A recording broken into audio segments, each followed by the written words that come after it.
Hello everybody, welcome back to my channel Education Panacea. My name is Bhanu Pratap. So guys, आज जो मैं topic आपके साथ डिस्कस करने जा रहा हूँ वो एक जजमेंट है, जिस जजमेंट का नाम है जुम्मा मस्जिद मरकारा वर्सेस कोडी मनियंद्र देवैया. ये 1962 की सुप्रीम कोर्ट की लैंडमार्क जजमेंट है और ये जजमेंट आपकी ट्रांसफ़र ऑफ प्रॉपर्टी एक्ट से रिलेटेड है. उसके सेक्शन 43 और सेक्शन 6A के रिगार्डिंग ये बात करता है. सेक्शन 43 जो आपका कॉन्सेप्ट है ट्रांसफ़र ऑफ प्रॉपर्टी एक्ट के अंदर, वो है doctrine of feeding the grant by estoppel. Doctrine या रूल भी कह सकते हैं आप उसको, doctrine of feeding the grant by estoppel. तो एक बार मैं आपको हल्का सा इस सेक्शन के बारे में बता दूं, फिर मैं इस जजमेंट पे आऊँगा. देखिए, ये जो सेक्शन है, ये सेक्शन आपका रूल ऑफ एस्टॉपेल है. रूल ऑफ एस्टॉपेल एक तरीके का आपका ये एविडेंस से रिलेटेड है, मगर सेक्शन 6A जो है वो आपका सब्सटैंटिव लॉ है, मतलब वो किसी राइट या लायबिलिटी को इस्टेब्लिश करता है. तो ये जो सेक्शन 43 है वो ये कहता है कि मान लीजिए कभी कोई ऐसा व्यक्ति है जो एक ऐसी प्रॉपर्टी ट्रांसफ़र कर देता है, या तो फ्रॉडुलेंटली या फिर इरॉनियसली मतलब गलती से. जब उसने वो प्रॉपर्टी ट्रांसफ़र करी है तब उसके पास उसका टाइटल नहीं है. इसका मतलब कि अगर मान लीजिए एक बंदा है ए, वो बी को एक प्रॉपर्टी ट्रांसफ़र करने की बात कर रहा है और उस टाइम पे ए के खुद के पास वो टाइटल नहीं है, तो फ़र्ज़ करिए कि कल को ए ने जब ये झूठा प्रॉमिस किया, उसके बाद ए के पास फर्दर टाइटल आ जाता है, पहले नहीं था, बाद में उसके पास अगर उस प्रॉपर्टी का टाइटल आ जाता है, वो प्रॉपर्टी वो खरीद लेता है, तो क्या बी ए को इन्फोर्स कर सकता है कि अब वो प्रॉपर्टी मुझे बेचो क्योंकि आपने प्रॉमिस किया है, क्योंकि आप पे स्टॉपेल लग गया? The answer is yes. इसका मतलब कि मान लीजिए कल को मैं किसी को वादा करता हूँ कि भाई मैं तेरे को प्रॉपर्टी 1 करोड़ में दे दूंगा, और उस टाइम पे जिस टाइम पे मैंने प्रॉमिस किया उस टाइम पे प्रॉपर्टी एक्चुअली में मेरे पास है नहीं. लेकिन क्या हुआ कि वादा करने के 1 महीने बाद अब उस केस में मेरे को कंसिडरेशन रिसीव हो चुकी है, सामने वाला मुझे पैसा दे चुका है, एडवांस अमाउंट पकड़ा चुका है. अब वो वादा करने के बाद 1 महीने बाद प्रॉपर्टी मेरे पास आ गई, तो अब मैं प्रॉपर्टी देने से मना कर रहा हूँ. तो क्या मैं ये कर सकता हूँ? नहीं कर सकता. लॉ कहता है कि आप पे स्टॉपेल लग जाता है. स्टॉपेल का मतलब होता है कि अगर आपने कोई एक चीज़ कोई कह दी या कोई एक्शन कर दिया और आपके बात पे विश्वास रख के किसी ने कोई रिप्रेजेंटेशन किया, किसी ने एक्ट किया, तो अब आप उस चीज़ से बाइंड हो जाते हैं, अब आप उस चीज़ से मुकर नहीं सकते. That is the concept of estoppel. तो सेक्शन 43 जो है आपका ट्रांसफ़र ऑफ प्रॉपर्टी एक्ट का, वो उसी कॉन्सेप्ट पे बना हुआ है. इसको doctrine of feeding the grant bye estoppel भी कहते हैं. तो उसी के ऊपर आज हम एक लैंडमार्क जजमेंट करेंगे, और इस जजमेंट का मतलब जो मैं आपको कराऊंगा, इसके अंदर आपको एक और सेक्शन का जिक्र मिलेगा, सेक्शन 6A का जिक्र मिलेगा, जो आपका स्पेस सक्सेशनिस का सेक्शन है, जिसको हम chance of an heir apparent कहते हैं. एयर अपारेंट मतलब कि उत्तराधिकारी होने वाला. अगर आपको हल्का फुल्का सेक्शन 6 के बारे में पता होगा, तो सेक्शन 6 कहता है कि आप हर किस्म की प्रॉपर्टी को ट्रांसफ़र कर सकते हैं एक्सेप्ट फ्यू. तो कुछ एक्सेप्शन सेक्शन 6 के अंदर है कि कुछ ऐसी प्रॉपर्टी होती है जिनके राइट्स को आप ट्रांसफ़र कर ही नहीं सकते, जिनके इंटरेस्ट को आप ट्रांसफ़र नहीं कर सकते. तो इसी तरीके से जो chance of a mere spes successionis है, एयर अपारेंट है, उसको आप ट्रांसफ़र नहीं कर सकते. मैं इसका एग्जांपल देता हूँ. फ़र्ज़ करिए मेरे फादर के नाम पे एक प्रॉपर्टी है और मैं उनका बेटा हूँ. उनकी डेथ के बाद वो प्रॉपर्टी मुझे ही जानी है, मगर अभी मैं एक तरीके का स्पेस सक्सेशनिस हूँ, मतलब मैं एयर अपारेंट हूँ, होने वाला उत्तराधिकारी हूँ. एक्चुअल में मालिक नहीं हूँ प्रॉपर्टी का. अगर फादर मेरे को प्रॉपर्टी अभी दे देते हैं या फिर बिना वसीयत बनाए मर जाते हैं, तो उस केस में वो प्रॉपर्टी मेरे पास आएगी. चांस है, हो सकता है कि मेरे फादर की सेपरेट प्रॉपर्टी हो, मेरे फादर किसी और को दे दें. तो इसीलिए सेक्शन 43 और सेक्शन 6A का हमेशा क्लैश होता है, और उसी के ऊपर ये जजमेंट मैं आपको बताऊंगा.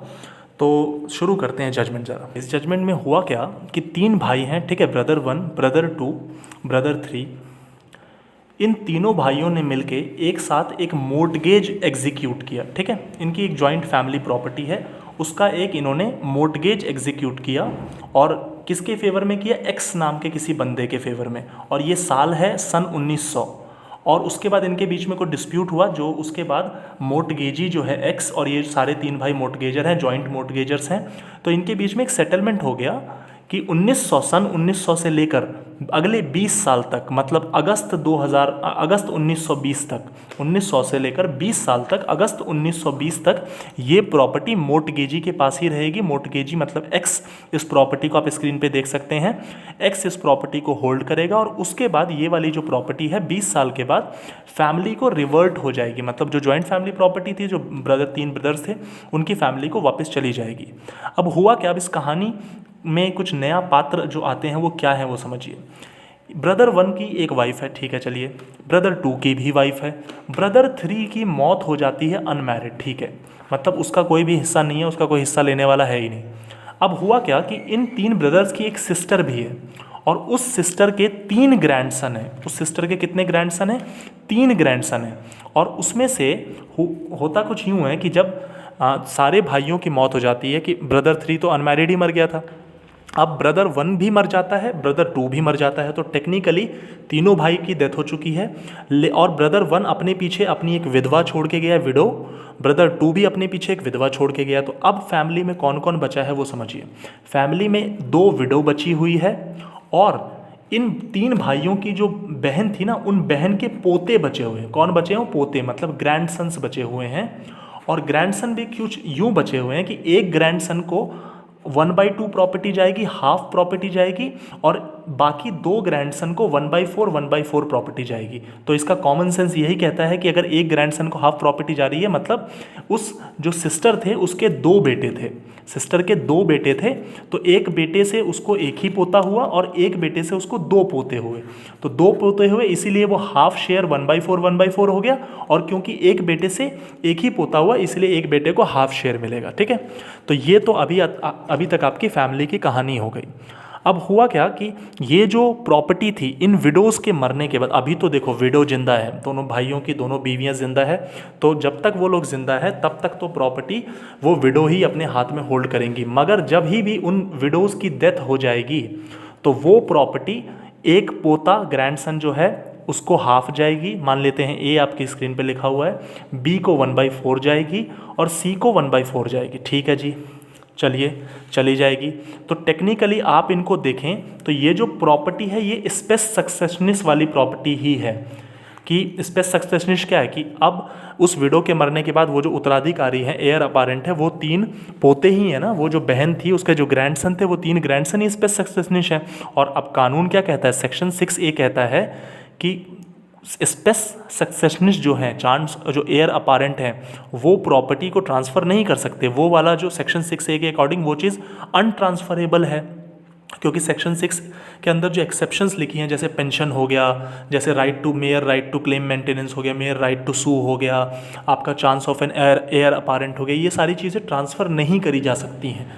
लेकिन सेक्शन 43 जो है जिसके ऊपर हम पढ़ रहे हैं, doctrine of feeding the grant bye estoppel, ये तो ये कहता है कि अगर एक बंदे ने प्रॉपर्टी ट्रांसफ़र कर दी है जो उस टाइम पे उसका मालिक नहीं था, तो बाद में अगर उसके पास वो प्रॉपर्टी आती है तो वो प्रॉपर्टी देनी पड़ेगी। तो दोनों बड़े कन्फ्लिक्टिंग सेक्शन है कि एक तरफ तो सेक्शन 6A के अंदर मैं ये कहता हूँ कि मैं अगर किसी चीज़ का मालिक बनने वाला हूँ तो उस केस में मैं वो प्रॉपर्टी ट्रांसफ़र नहीं कर सकता जब मैं बनने वाला हूँ। लेकिन एक सेक्शन 43 में कह रहा हूँ मैं कि मैं अभी मालिक नहीं हूँ, मैंने ट्रांसफ़र कर दिया, तो बाद में सामने वाला मेरे को इन्फोर्स करके मेरे से प्रॉपर्टी ले सकता है।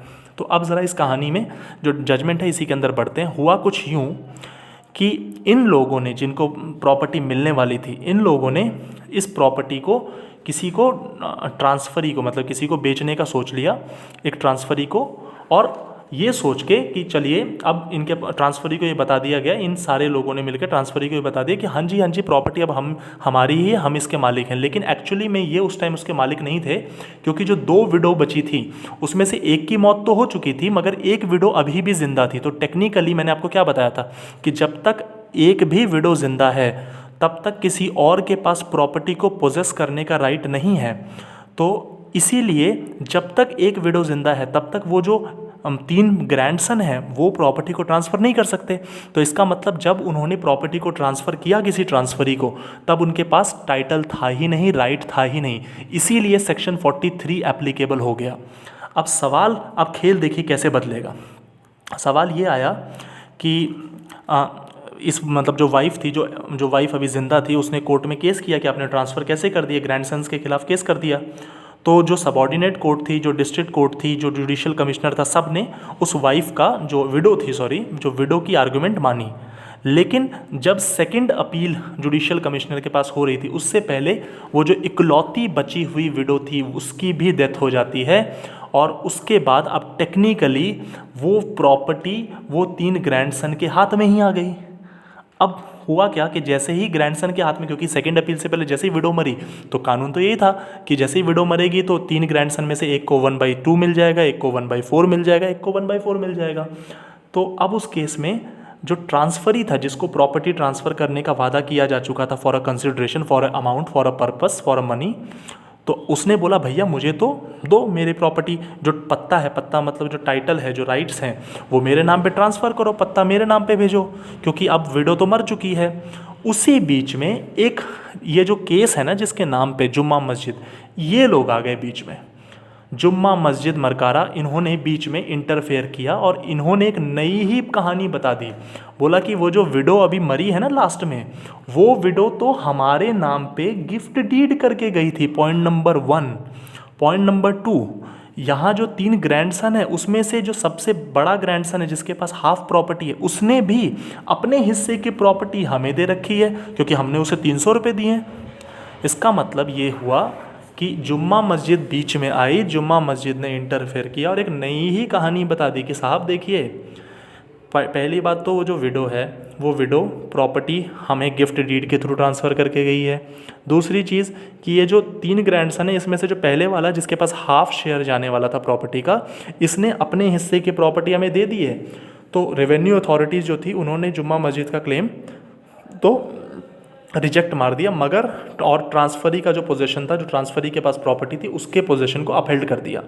अब ये केस बहुत लंबा चला, तो 42 ईयर्स के बाद जाके इसकी जजमेंट आई 1962 में। मैं कब की कहानी आपको बता रहा हूँ, 1920 के आसपास की, और 1962 की जजमेंट है। तो कोर्ट ने यहाँ पे जो डिस्प्यूट हुआ कि क्या सेक्शन 43 को कंसीडर किया जाए या सेक्शन 6A को कंसीडर किया जाए, तो जुम्मा मस्जिद वालों ने बोला कि साहब ये लोग तो एयर अपारेंट थे, स्पेस सक्सेशनिस्ट थे, और सेक्शन 6A में तो लिखा है स्पेस सक्सेशनिस्ट प्रॉपर्टी ट्रांसफ़र कर ही नहीं सकते। तो इन लोगों ने जो ट्रांसफरी को प्रॉपर्टी ट्रांसफ़र करी है वो तो इनवैलिड है साहब, क्योंकि मेरे को तो विडो ने गिफ्ट, जुम्मा मस्जिद वालों ने बोला कि हमें तो विडो ने ट्रांसफ़र करी है ना गिफ्ट डीड से, तो हमारा जो राइट है वो पहला राइट बनता है, हमारा टाइटल एकदम वैलिड टाइटल बनता है। तो उस केस में सुप्रीम कोर्ट ने पहली बार ये बात बोली और बहुत ही क्लियरली सेक्शन 43 और सेक्शन 6A के बीच में डिस्टिंग्विश किया, डिफरेंस ले डाउन किया। सुप्रीम कोर्ट ने बोला कि सेक्शन 6A अपनी जगह पे है इंडिपेंडेंटली, सेक्शन 43 अपनी जगह पे है। हम इसको कंबाइंड रीडिंग अगर दे देंगे तो फिर सेक्शन 43 को बनाने का जो पर्पस है, सेक्शन 43 को जो बनाने का ऑब्जेक्टिव है, वो ऑब्जेक्टिव ही डिफीट हो जाएगा। तब तो उस केस में जो भी स्पेस सक्सेशनिस्ट हल्का सा, मतलब जिसका भी चांस होगा, वो तो बिल्कुल प्रॉपर्टी ट्रांसफ़र नहीं कर पाएगा। दूसरी बात यहाँ पे ये चीज़ इन्होंने बोली कि जो सेक्शन 6A है that is related to the substantive law, whereas section 43 relates to the rule of estoppel. Section 43 is a rule of evidence. तो यहाँ पे सुप्रीम कोर्ट ने कट क्लियर ले डाउन किया, बोला कि जुम्मा मस्जिद का इस प्रॉपर्टी के ऊपर कोई भी वैलिड क्लेम नहीं बनता, point number 1। Point number 2, supreme court ने इसमें यह बोला कि जो ट्रांसफरी को जो प्रॉपर्टी गई थी, मतलब जो 3 ग्रैंडसन ने पहले ही ट्रांसफरी को प्रॉपर्टी भेज दी थी, ट्रांसफ़र कर दी थी, उनका क्लेम जो है, उस ट्रांसफरी का जो क्लेम है वो वैलिड क्लेम है, क्योंकि सेक्शन 43 एप्लीकेबल हो चुका है और उस केस में ट्रांसफरी को वैलिड टाइटल ट्रांसफ़र होगा। उसके बाद यहाँ पे एक इंटरेस्टिंग पॉइंट मैं आपको बता दूँ कि देखिए, इंग्लिश लॉ में और इंडियन लॉ में जो सेक्शन 43 का कॉन्सेप्ट है उसमें फ़र्क है। इंग्लिश लॉ के अंदर जब कोई प्रॉपर्टी ट्रांसफ़र करने का वादा करता है और उस टाइम पे वो उस प्रॉपर्टी का अगर मालिक नहीं है, तो कल को अगर वो प्रॉपर्टी का मालिक बन जाए तो ऑटोमेटिकली जिसको वादा किया और अगर उसने कंसिडरेशन दे दिया है तो ऑटोमेटिक ट्रांसफ़र हो जाता है। मगर इंडियन लॉ में ऐसा नहीं होता। इंडियन लॉ में जो ट्रांसफ़री होता है ना, जिसको वादा किया गया है, जिसको प्रॉपर्टी लेनी है, उसको अप्लाई करना पड़ता है, ऑटोमेटिक उसको नहीं जाता। तो ये आपकी लैंडमार्क सुप्रीम कोर्ट की जजमेंट जुम्मा मस्जिद मरकारा वर्सेस कोडी मनियंद्र देवैया की मैंने डिस्कस करी। आई होप आपको जजमेंट समझ में आई होगी और थोड़ा बहुत आइडिया आपको लगा होगा सेक्शन 6A और सेक्शन 43 के को रिलेशन के अंदर। Thank you so much guys.